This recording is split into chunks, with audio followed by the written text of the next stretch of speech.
Hello बच्चों, आज हम बीए फाइनल में संचार के प्रकार के आगे के पॉइंट पढ़ेंगे। कल हमने संचार की प्रणाली पढ़ी, संचार के प्रकार 2 पॉइंट पढ़े। आज हम पढ़ेंगे तीसरा पॉइंट, औपचारिक अथवा अनौपचारिक संचार। इसमें औपचारिक संदेशवाहक के निर्माण व यानी औपचारिक संदेशवाहन के निर्माण व प्रेषक में अनेक औपचारिक संवाद अधिकांश लिखित होते हैं। उदाहरण के लिए संस्था का प्रधानाचार्य अपने उप प्रधानाचार्य को कुछ निर्देश प्रदान करता है तो वह औपचारिक प्रकृति का ही समझा जाएगा। यानी वो प्रधानाचार्य उप प्रधानाचार्य को सूचना दे रहा है तो वो औपचारिक प्रकृति का ही समझा जाएगा, क्योंकि एक उच्च अधिकारी अपने नीचे रहने वाले अधिकारियों या कर्मचारियों को निर्देश देने की ही स्थिति में होता है। तो ये औपचारिक बात है कि अपने खुद का पद ऊपर है और उनका नीचे, इसलिए और किसी में ये तो फैक्ट है कि जो अधिकारी होगा वो नीचे वालों को सूचना प्राप्त देगा और वो प्राप्त करेगा, उनके अकॉर्डिंग कार्य करेगा। लेकिन अनौपचारिक संदेश वाहनों में किसी प्रकार की औपचारिकता नहीं बरती जाती। ऐसे संदेश वाहन मुख्यतः पक्षकारों के बीच अनौपचारिक संबंधों पर निर्भर करते हैं। अनौपचारिक संदेश वाहन के कुछ उदाहरण हैं, जैसे कि नेत्रों से किए जाने वाले इशारे, यानी इशारे करते हैं कि ये कार्य कर लेना, आंखों से, सिर हिलाना कि हाँ ऐसे कि नहीं, और नीचे आगे पीछे सिर हिलाना कि मैं कर दूंगा नहीं करूंगा, तो वो अनौपचारिक। मुस्कुराना, क्रोधित होना, ये भी एक संचार के प्रकार है। कैसे? जैसे कि क्रोधित हुआ, कार्य करना है और करने में आनाकानी कर रहा है, तो बॉस जो अधिकारी है वो क्रोधित होगा, तो आगे वाला अपना संदेश पहुंच जाएगा कि आज कार्य करना जरूरी है, क्योंकि आज जो अधिकारी है वो आज गुस्सा हो गए। तो इस तरीके से ये अनौपचारिक जो इशारे से कार्य करते या संदेश पहुंचाते हैं या संचार के जो कार्य करते हैं वो इशारों से करते हैं, वो है अनौपचारिक। और औपचारिक रूप से वास्तव में एक दूसरे को कार्य देना, यानी जो अफसर है वो नीचे वालों को अपना संदेश पहुंचाना कि ये आपको कार्य करना है। चौथा है लास्ट, समस्तरीय संदेश वाहन। समस्तरीय, इसमें नीचे की ओर और ऊपर की ओर, ये भी है, नीचे की ओर और ऊपर की ओर समस्तरीय संदेश वाहन। इसमें वरिष्ठ अधिकारियों से अधीनस्थ अधिकारी, यानी वरिष्ठ यानी ऊपर पद में ऊपर, और अधीनस्थ उनके अधीन जो नीचे उनके कार्य कर रहे हैं, जैसे प्रधानाचार्य के नीचे टीचर वगैरह कार्य कर रहे हैं, उनके नीचे प्योन वगैरह, तो ऐसे अधीनस्थ उसके अधीन में कर रहे हैं वो कार्य। अधीनस्थ से कर्मचारियों तक निर्देश पहुंचाने की प्रक्रिया को अधोगामी अथवा नीचे की ओर संचार कहते हैं। उसका मुख्य उद्देश्य कर्मचारियों को यह जानकारी देना कि क्या किया जाना है और कौन उस काम को किस प्रकार पूरा करेगा। इस सूचना से संचार लक्ष्य स्पष्ट करने, निर्देशन की भावना विकसित करने और अधीनस्थ कर्मचारियों को आवश्यक आंकड़े और संगठन संबंधी जानकारी उपलब्ध कराने में सहायता मिलती है। यानी अधीनस्थ कर्मचारियों को निर्देश पहुंचा सकता है, उनकी भावना विकसित कर सकता है और आंकड़े वगैरह दे सकता है कि ये आपको कार्य करना है, ये सूचना है, आगे आपको क्या करना है, इनका जवाब कैसे देना है। तो ऐसे मतलब कार्य दिए जा सकते हैं। ऊपर की ओर संचार के माध्यम से अधीनस्थ कर्मचारी अपनी प्रतिक्रिया और अनुभव के बारे में उच्च अधिकारी तक जानकारी पहुंचाता है। यह है ऊपर की ओर, अपने अनुभव के अकॉर्डिंग वो उनके ऊपर के अधिकारी को सूचना पहुंचाता है। वो है ऊपर से ऊपर की ओर संचार। इस संचार का सबसे बड़ा लाभ यह है कि एक ऐसी कड़ी बन जाती है जिससे प्रबंधकों को कर्मचारियों की शिकायतों या कम उत्पादन के कारणों का सही वक्त पर पता चल जाता है और ये गंभीर रूप नहीं ले पाते। दुर्भाग्य से कई संगठनों में इस प्रकार के संचार को अक्सर बहुत कम महत्व दिया जाता है। यानी कि ऊपर से नीचे तो सूचना पहुंचाई जाती है, लेकिन नीचे से ऊपर बहुत ही कम मौका दिया जाता है, कभी कभार दिया जाता है। ये ज्यादा महत्व नहीं रख सकती। इस प्रकार से दुर्भाग्य से कई संगठनों में इस प्रकार के संचार का अवसर बहुत कम दिया जाता है। किसमें? ऊपर की ओर।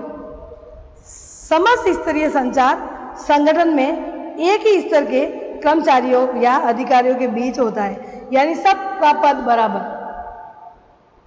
सारे लेक्चरर, जैसे स्कूल कॉलेज के लेक्चरर सारे एक पद, उसमें प्रधानाचार्य शामिल नहीं है या प्रिंसिपल शामिल नहीं है, कॉलेज के सारे लेक्चरर। तो ये है कि ये सारे सब स्तरीय है, यानी कोई ऊपर नीचे नहीं है, के बीच होता है। इनके बीच में ये संचार का या संचार के संगठन होता है, इसके बीच में वार्तालाप होती है। इसका प्रतिपादन आधुनिक प्रबंध सिद्धांत के जनक हेनरी फेयोल ने किया था।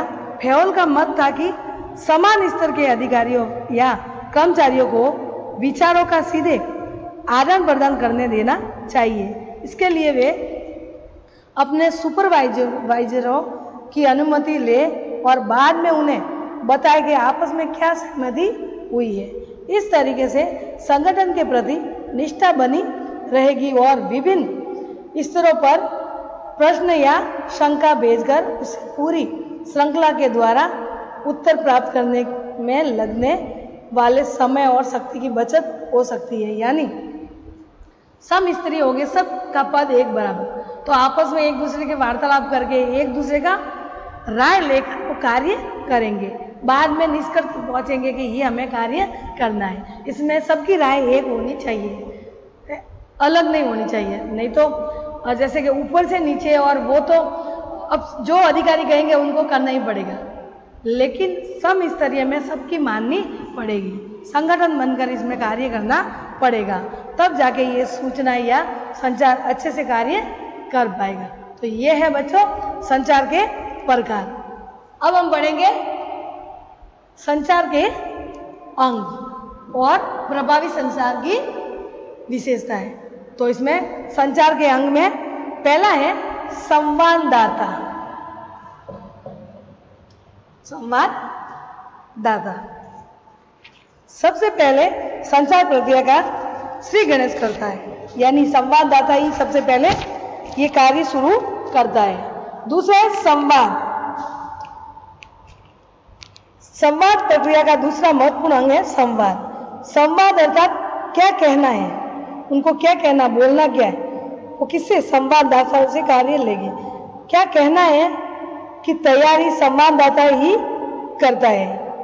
यह संवाद आदेश, निर्देश, सुझाव, शिकायत, प्रशंसा, परिवेदन आदि किसी भी रूप में हो सकती है।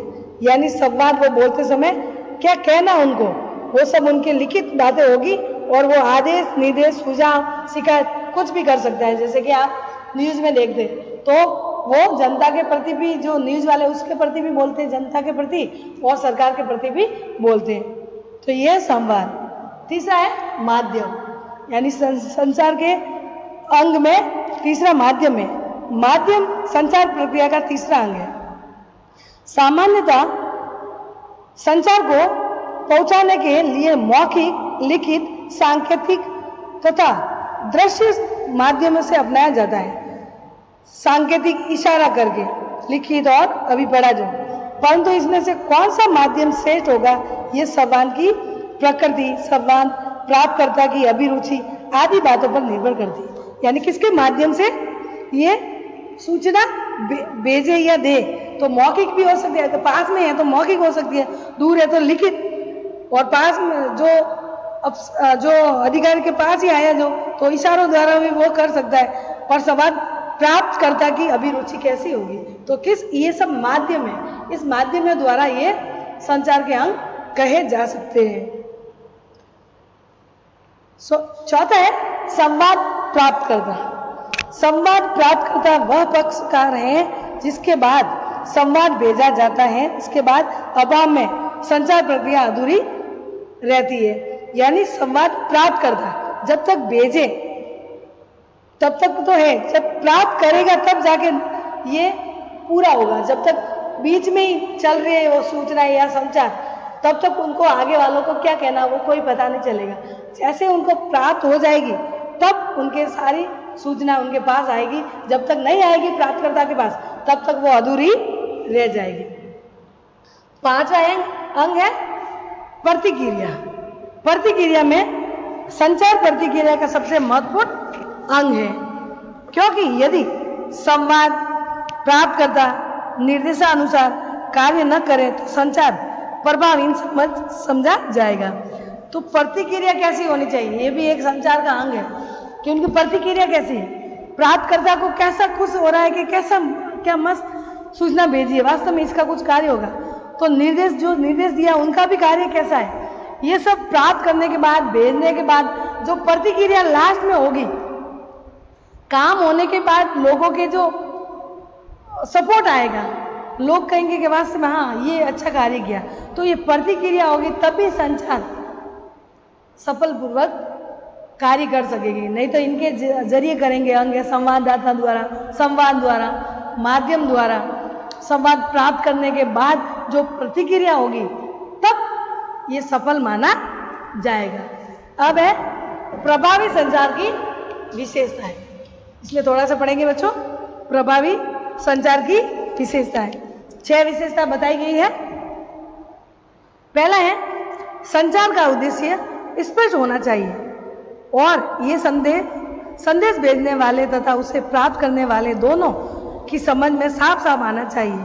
कहने को उनकी विशेषता ये है कि पहली विशेषता संचार जो भेजे उनका उद्देश्य होना चाहिए कि जो भेज रहे हैं उन आगे वाले जो प्राप्त करता है उनको पूरी तरीके से समझ आना चाहिए। नहीं तो क्या लिख रहा है, उनकी लैंग्वेज अच्छी नहीं है, वो क्या कहना चाहता है, तो फिर बाद में इसका कोई विशेषता नहीं रहेगी।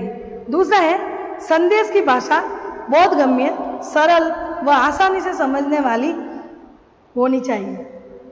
यानी जो संदेश भेजे उनकी भाषा सरल होनी चाहिए। हर कोई वो जो व्यक्ति प्राप्त करता है व्यक्ति, उनको समझ आना चाहिए कि क्या कहना चाहता है। नहीं तो एक निबंध के रूप में मन चाहे लिख लिया तो ऐसे समझ नहीं आएगा। तो भाषा आसानी से आगे वाला पढ़ ले वैसी, अब वो समझ तो रहा है हिंदी और सूचना भेज रहा है इंग्लिश में, तो क्या होगा, वो सही ढंग से नहीं समझ पाएगा। और वो इंग्लिश समझता है, हिंदी नहीं समझ रहा है, और वो हिंदी में भेज रहा है तो क्या समझ पाएगा। तो ऐसे है कि जैसी वो भाषा बोले और आगे वाला समझ ले, उसी भाषा में उनको भेजना चाहिए।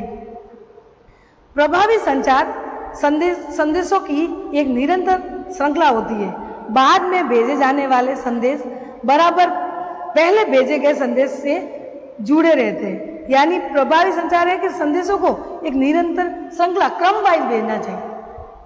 पहला शुरू कर दिया, पहला पॉइंट जैसे हम पढ़ते हैं, दूसरा पॉइंट, तीसरा, और लास्ट का पॉइंट पहले किया था तो उनको कोई समझ नहीं आएगी। तो क्रमबद्ध रूप से सूचना आज पहली भेजी है इस महीने की, दूसरे महीने की ये भेजी, तीसरे महीने के ऐसे, वीक की, कैसे भी आप कर सकते हैं। तो ऐसे भेजे तो वो निरंतर श्रृंखला क्रम वाइज होनी चाहिए। आगे पीछे भेजी तो आगे कोई पता नहीं चलेगा। चौथा है एक मार्गीय संचार की तुलना में द्विमार्गीय संचार श्रेष्ठ है। यानी अकेला ही वो लिख रहा है, खुद ही समझ रहा है, वैसा नहीं, द्विमार्गीय होना चाहिए, एक भेजने वाला और दूसरा प्राप्त करने वाला।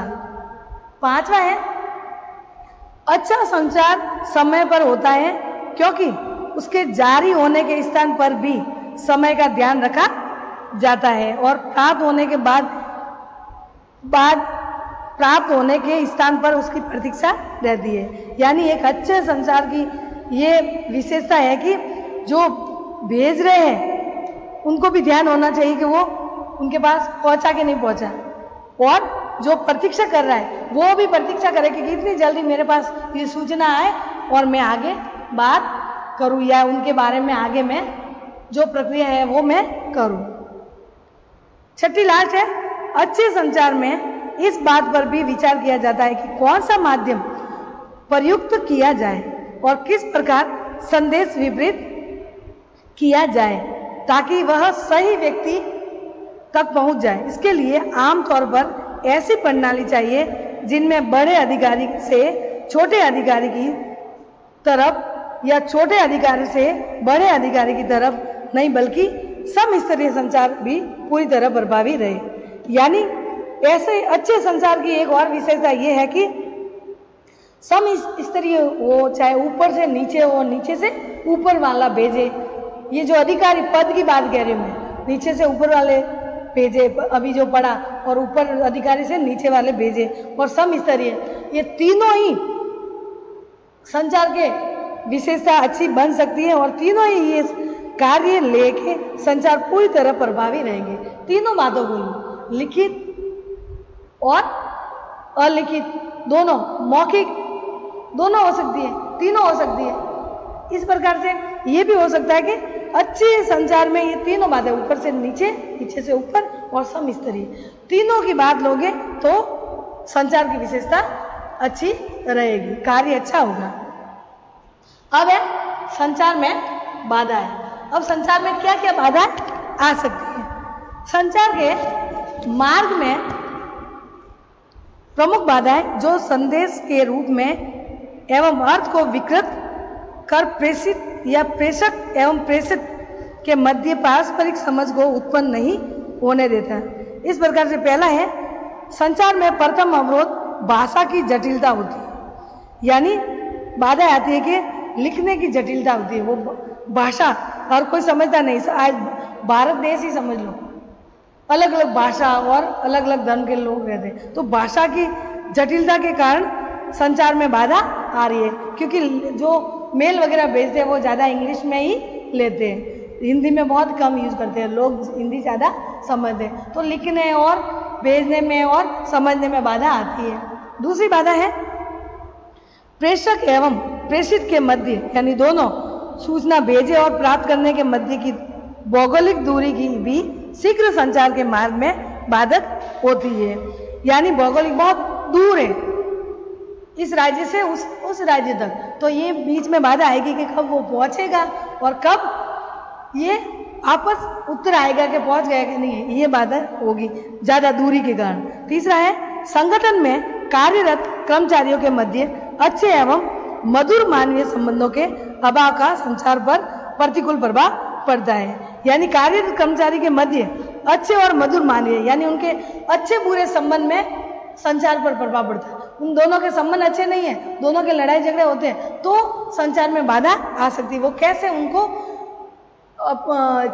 यकीन दिलाए कि ये करना है आपको काम, क्योंकि दोनों में आपस में बन नहीं रही है। चौथा है जब कभी प्रेषक और प्रेषित के मध्य मनोवैज्ञानिक मतभेद उत्पन्न हो जाते हैं तो परस्पर एक दूसरे की बात सुनना पसंद नहीं करते। यानी मनोवैज्ञानिक दोनों के में मतभेद हो जाए, प्राप्तकर्ता और संचार भेजने वाला दोनों में मतभेद हो जाए तो बीच में बाधा आ जाती है। लास्ट बाधा है संचार की तकनीकी बाधा। संचार माध्यमों से अभियांत्रिक दोषों, गलत माध्यम के चुनाव अथवा प्रयोग तथा संचार यंत्रों के गलत ढंग से प्रयोग करने के फलस्वरूप उत्पन्न होती है। यानी तकनीकी में बाधा आ सकती है, दोष भी पाए जा सकते हैं, गलत माध्यम से दूसरे ऐसे माध्यम से पहुंच सकती है, तो उसमें संचार यंत्रों को गलत उपयोग करने से भी गलत हो सकती है। तो संचार की बाधा में कुछ निवारण सुझाव है, बाधाओं को दूर करने के सुझाव है प्रत्यक्ष संचार, जहां तक संभव हो सके संदेश संबंधी व्यक्ति को प्रत्यक्ष रूप से दिया जाए। यानी हाथों हाथ वो संदेश पहुंचाए, दूसरों से नहीं पहुंचाए, नहीं तो वो खोल के वो ओपन कर सकता है। बहुत गंभीर भाषा, संदेश की भाषा सरल, सुबोध और प्रेषित पाने वाले के बौद्धिक स्तर पर अनुरूप होनी चाहिए। उनकी भाषा को वो अनुभव करे और भाषा वो समझ सके, ऐसी होनी चाहिए। तीसरा है अच्छे मानवीय संबंधों का विकास। संगठन के छोटे बड़े सभी कर्मचारियों के मध्य मधुर एवं स्वस्थ मानवीय संबंधों का विकास किया जाना चाहिए। इससे कुशल एवं प्रभावी संचार में सहयोग मिलता है। यानी अच्छे मानवीय व्यवहार अच्छा होना चाहिए दोनों के बीच में, तब अच्छा संचार होगा। लास्ट है प्रबंध के स्तरों में कमी। कुशल एवं प्रभावी संचार व्यवस्था हेतु संगठन संरचना में प्रबंध के स्तर यथासंभव कम से कम होना चाहिए और संदेश की अनिवार्यता, तीव्रता एवं प्रकृति को ध्यान में रखते हुए संचार उपयुक्त माध्यम से चुना जा सकता है। यानी उनका प्रयोग अच्छे ढंग से हो और आगे वाला समझ सके, ये सब बातें होनी चाहिए। तो ये चैप्टर हमारा खत्म हुआ। कल हम पढ़ेंगे बच्चों जवाबदेहिता। ठीक है, बाय।